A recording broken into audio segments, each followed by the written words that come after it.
when we first started out, neither of us really knew how to get started.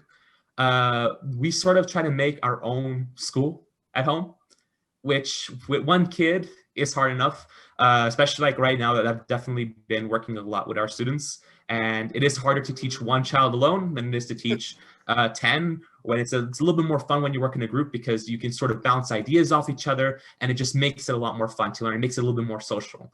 And so with that, it was really hard because we were trying to replicate a system that just wasn't really working well for us. And then it got to the point, as Katy said, where we didn't really see much option in trying to find a school that would be a little bit more supportive or with a more open-minded staff. And one of the things that I got really obsessed with were tutorials and just watching behind the scenes of things.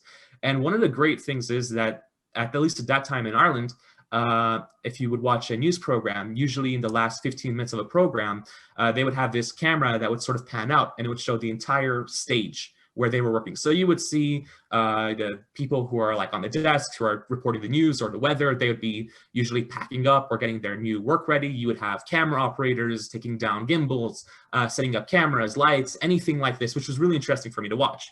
And I started Googling about these jobs. And at that time, I got really obsessed with weathermen. I have no idea why, but I just fell in love with them. I love the way that they talked, especially with the old Irish accents. You would see them reporting about weather. It was just insane for me. So I was like, I need to know, how do they do this job and how could they predict this? And I just started binging YouTube videos for a week, just videos from past weather people, tutorials, how weather, water cycles. And of course, they would often say some type of technical term, which I didn't know. And I was always telling my parents, if you don't know something, then you just Google it. So I would literally just say, okay, there's this word, let me Google it. Okay, this means this, got it. And by the end, I learned how to make my own little mini studio with like I made a cardboard cutout of the TV, and I designed, please don't judge me, in Paint. I designed my boards in Microsoft Paint, and I managed to print them out, and I stuck them in a giant cardboard sheet that we had left over. And I presented my news program with that. And then that was where a lot of things started clicking for me, because I didn't just learn water cycles. I learned how to read. I learned how to take notes. I learned how to form a presentation about it. I learned how to present the idea to people who were either familiar but forgot, or just showcase what I learned. And that was a really valuable skill for me, especially to this day, because I've sort of always learned like that. I would gather up information. I would make a presentation about it. And today it made it a really good skill for me, because I could just really talk about programs and I can talk about what we do. And it definitely helped bestow confidence on me, because what I would learn, I would be able to know that as long as I can teach somebody else or talk about this idea confidently, then I know what I know. Yes. And from there, it sort of skyrocketed. I'm going to be honest, I didn't really like technology back then. I always looked at them as some weird box that would just make things. I wouldn't really want to do any type of coding or any type of career like that.